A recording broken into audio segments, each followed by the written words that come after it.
Today we're going to be installing a subframe drop on a 2003 Qx4. I've already put the handbrake on, taken the wheels off, and put it on jacks. Other than that, I've done nothing else. I will be installing a 4-inch subframe drop, and I don't think there are any other videos on installing a subframe drop for an R50. I know there's 2 or 3 write-ups on it, but they're pretty old, 2013, 2010. So I'm hoping I can make a video on this and do it right. It's gonna take a while, it's gonna be a lot of work, but I believe I can do it. All my suspension is stock suspension. I have stock in the front, nothing's new there since 2003, nothing's changed. And I have just the stock springs back here. These definitely need to be changed, these struts up here. They're just not in the best condition. So I'm hoping to go with 6 inches one day after I get this 4-inch installed. And right now I just have a 2-inch spacer lift in the front and the rear with 31.1-inch Falcon Wildpeaks. Anyway, so one of the first steps is to take out this strut right here. So let's get at it. We got 2 nuts down here and 3 at the top. Don't forget to disconnect this by pushing out with a screwdriver to the left, and the ABS to push this out as well. Then I think you're gonna have another one right back here and push this one out. This can easily be done with a screwdriver. So, all right, just knock the brake hose out. Next, we're gonna take this part of the ABS and push it out like that. And do the same thing with this one down here. After you've taken all those off, next go for the bolt and the nut. These 2 down here first and 3 at the top. And before I disconnect these top 3, I'm going to disconnect the sway bar first. I'm taking down here. Alright, and after you have removed the strut all the way, I just ran a ratchet strap through onto these bolts right here, up around to the top. The only problem I had with getting this off was that when I would take the nut off the top, it would start to spin. This whole thing would spin, so I'd have to put a wrench right here to stop it from spinning. And then when it got around to the 3rd one in the back, it was very hard to reach because the strut is in the way of actually getting back to this one. So it's very hard, but it can be done with an extension, and swivel, I don't know what you call that. And it was a 17mm nut. Then you're going to want to do the same on the left side. Alright, so it is a lot later than I wished it had been. I could have gotten a whole lot more done. But I finally got the strut out, and I have these ratchet straps holding it in place. I have green one on this side. The same thing happened where it was very hard to get back to this bolt right here because I could not reach my hand up in there very well. And I ended up being able to find a small 5/8 that was able to fit all the way back around there like this and up around the strut. Next, after that, you're going to go around and loosen these 4 bolts right here. 1, 2, 3, and 4. I just loosened mine right now, and I'm gonna go around on the other side and do the same thing. Alright, well, we got a little late last night, and I couldn't stay up too late because I'm on school time right now. But I went ahead and I just cracked these bolts loose on each side. And I need to replace my CV axles, as you can tell. So now we are under the car, and in order to drop the axle, we're gonna disconnect a few things. First, you have to disconnect the 6 bolts on each side where the CVs connects to this front diff. 6 on each side. 4 bolts that hold on this side and the 4 that hold on this side. Back here, you are going to have the propeller shaft. You're going to want to disconnect the 4 bolts that are on here. And last, you are going to see the little breather hose up here. It'll be at the top of the differential. It is this black hose with this little curve all the way back here. My finger's kind of like pointing at it. You're going to want to disconnect that as well. You can see the little clamp right above my finger. I'll zoom in on it if I can. That little clamp right there. You're going to want to take that off and disconnect it. And that's how you get this front diff out. Then you're going to want to put it on, I'm going to lower down onto blocks of wood. I'm going to put the jack under here to drop it down and put it back. So let's get started and go ahead and do that. Alright, so when getting started on this, I already did these 6 bolts up here, and then I just took the snap ring off. I believe it's called the snap ring. I just took that off, and now it should be able to slide out. Now that this side is out, we're gonna go and do it on the left side. 6 bolts loose. Take your ring clamp off and slide the axle out. Now, after you've done that, I'm going to move on to the propeller shaft with these 4 bolts. But make sure you loosen them at the nuts, because these bolts will not move because they are stopped. This little edge right here, the little top of them, makes them not be able to move either way. So you're gonna want to loosen them from right here. And last, also keep in mind that when you try to spin this, it is going to spin the front diff. So put a screwdriver right there. And then on this side, I'm gonna put one around right here.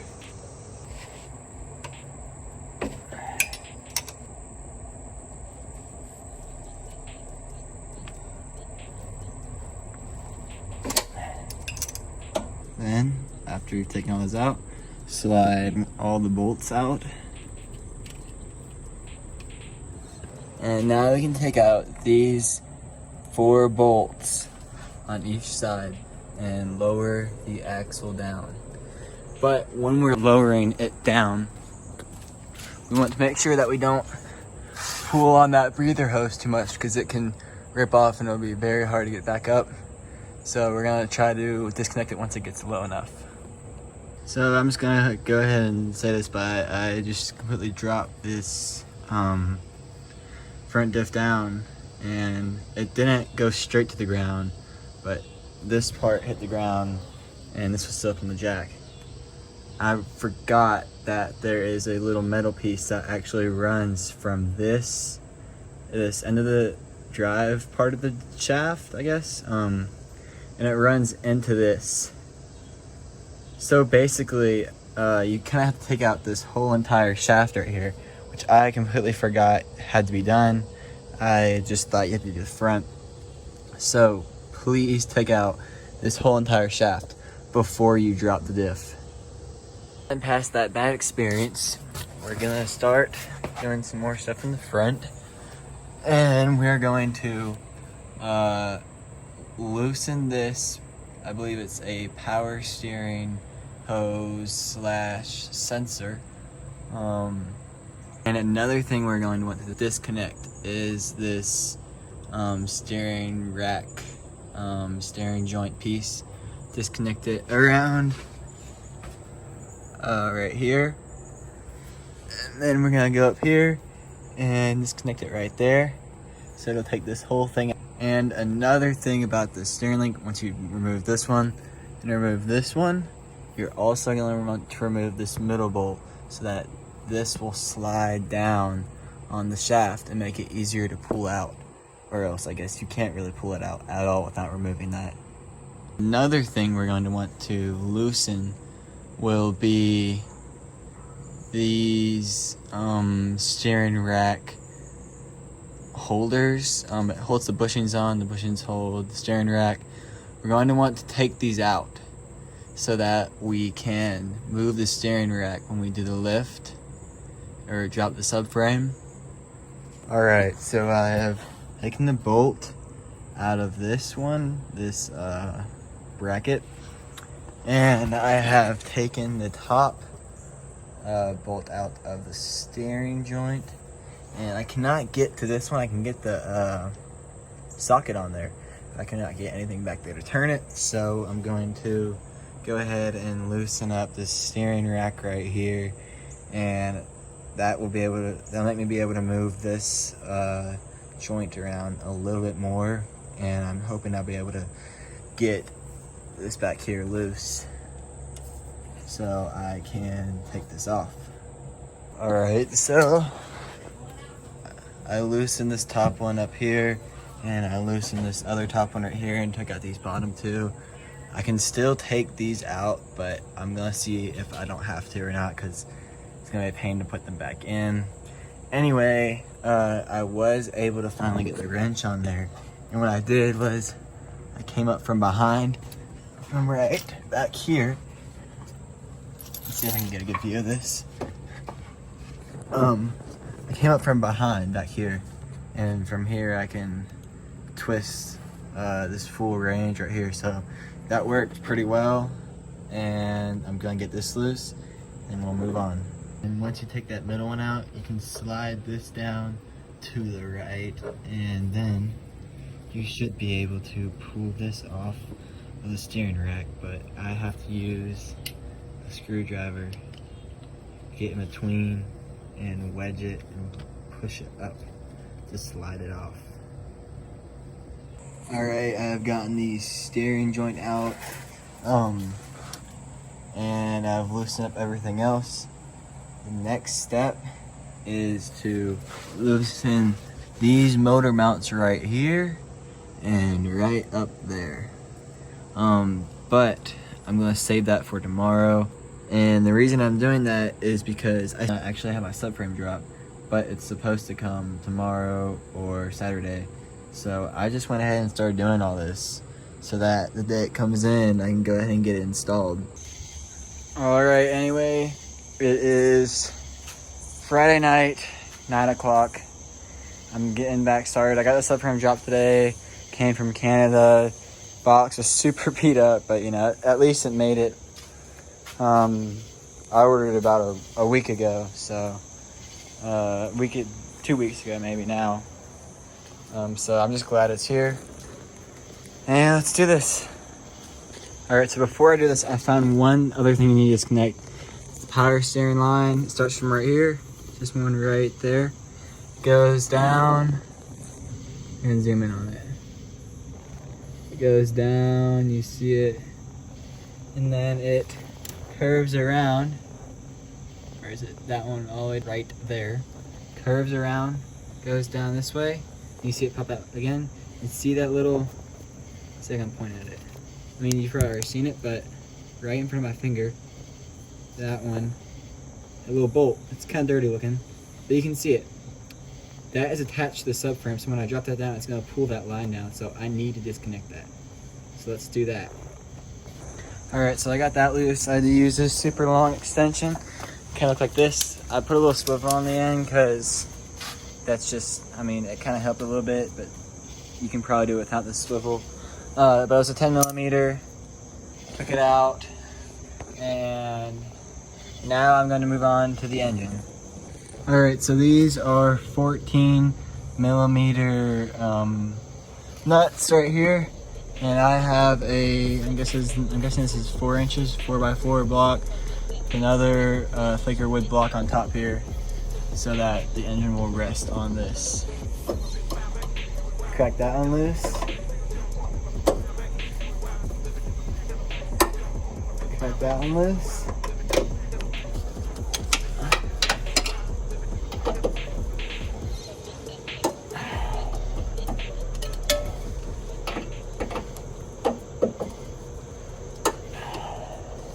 Those are not too bad.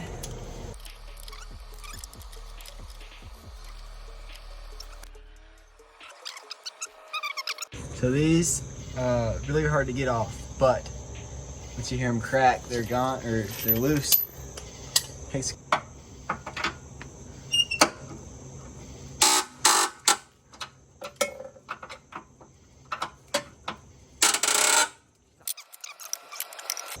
Alright, I have gotten those out. Now I'm gonna go for the ones back here. This one and this one. These rear bolts. And it was definitely a little bit easier than those, but this front one was a little bit harder. Or just as hard as those. But this one just cracked right open. And the crazy thing is, no one has cracked these open since 2003. Alright, now that I've done that side, I'll move on to this side. These two, and then these two. So I just basically had the worst thing possible happen to me, and it's almost defeat. I really hope it's not. This is my subframe bolt, just broken. It snapped right off. It snapped right off from right here, up there. And this one's getting stripped out. Alright, so I went to Ace this morning and I got these, let's see where it was, 1/2 inch by 6, grade 8 bolts. And I've got these awesome ones. I got 2 washers that are 7/16 washers. Then I have 2 bolts, and those are the 1/2 inch 13 grade 8 bolts. Alright, so now I'm back at it again, and I am dremeling the end of this bolt off so I can get a Torx socket on it. So really good news, we are back on track. I went out and bought this 19 millimeter Torx. I'm just gonna call it a Torx because I think that's what it's called. I don't know. But it's supposed to remove strip bolt through nuts, and I was able to do that. But I recommend you go with a 1/2 inch because this was not big enough, and you see it kind of started to look. It's not looking too good, but it did actually crack it loose. And next we're gonna do these.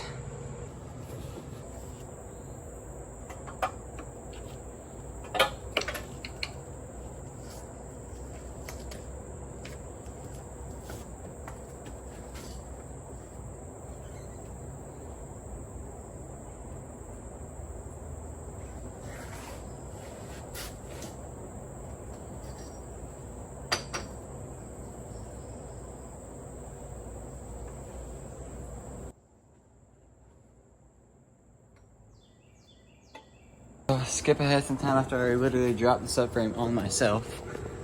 This actually came off instead of this, so some of the support, it just dropped straight down onto me. And the jack also slid out from under it. Luckily, the subframe's not 500 pounds.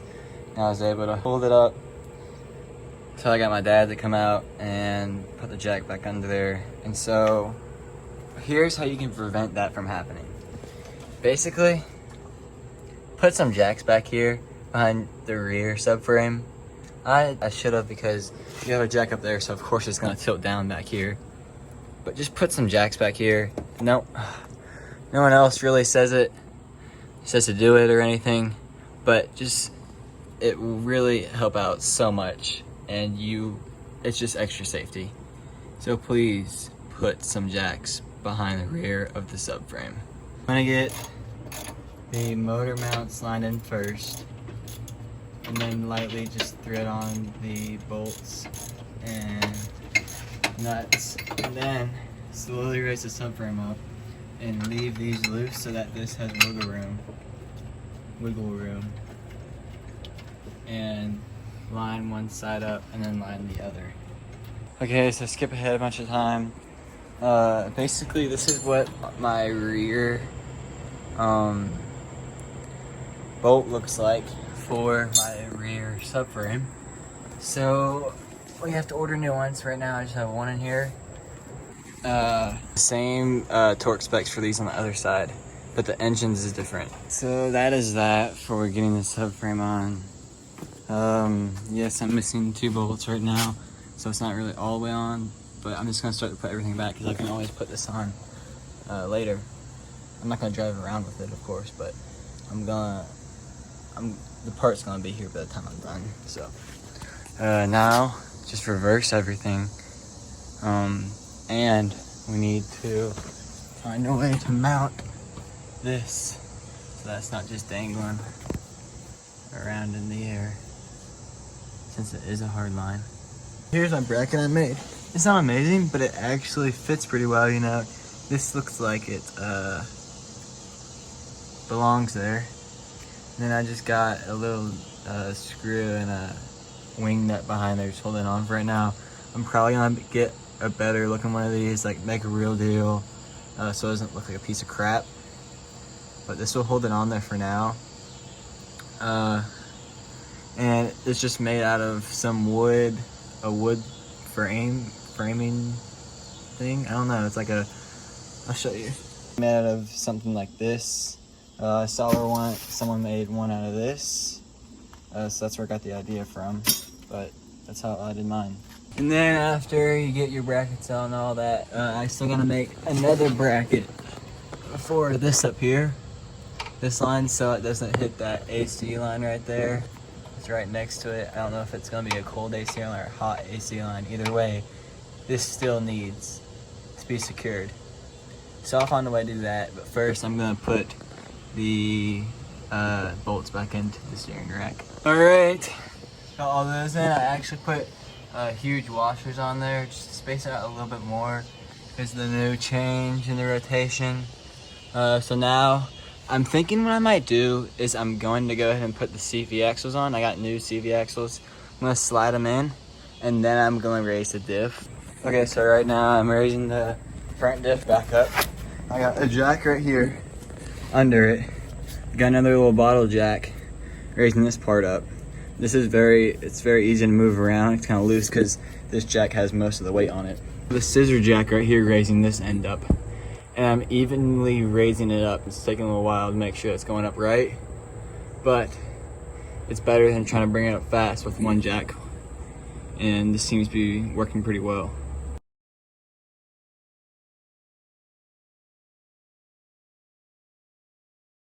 Alright, got the diff in and all hooked up. Next we're gonna torque it down. I believe if I'm looking at the correct diagram that they torque down to 45 foot-pound. Now put the CV axle bolts back in on each side.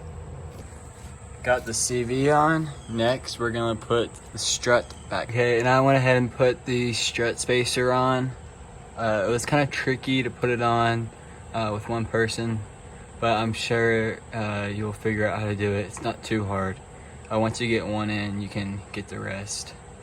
Okay, and so then for this last one here, I got the 5/8 wrench, and what I do is I get this end, and I'm able to get it back there. I got it on there now.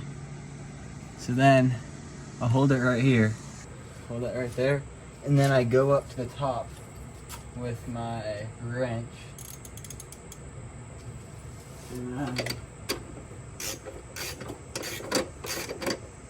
twist it down. And another way you can do it, got a 14mm on here, throw it back right up here, and I keep this on here, go to the top and do this.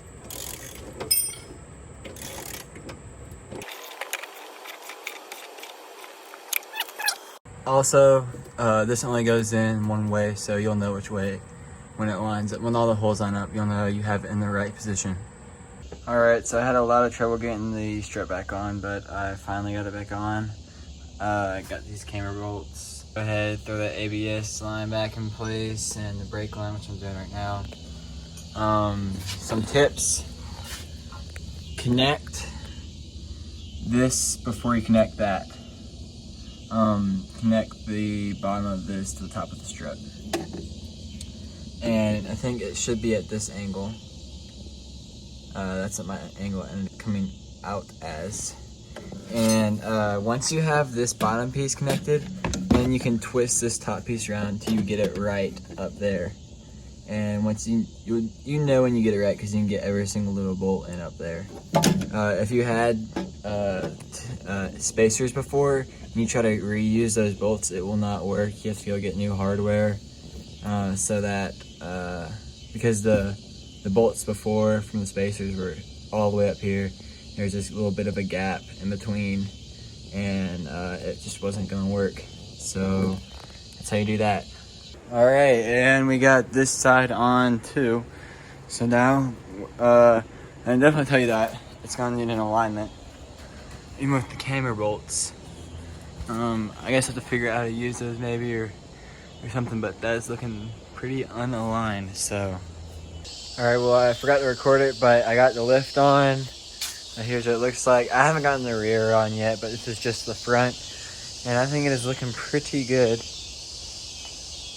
Still got a bit of a mess in the garage right now, but the camber was definitely way off at first. Still is a little bit. I think it just everything needs to settle, because what happened was it was way worse. I turned the car on, moved the steering around, and now it looks a lot better than it did before. So if you're having that problem, that might be what you need to do. I'm about to move it so I can do the rear, the rest of the lift, because I don't have enough room to do it back there. All right, now moving on to the rear, you're gonna want to take your tires off. Okay, after that, what you're gonna want to do, put the jack under there, lower it down, and you can't lower it down too far because you just have to take the shock off so you can get to the spring, so you can put the compressor on there. But once you remove the spring, the compressor on there, compress the spring, drop the axle a little bit more, and you can slide it right out. All right, I know it's hard to see, but I actually have not installed the Panhard drop bar. I just put the springs in.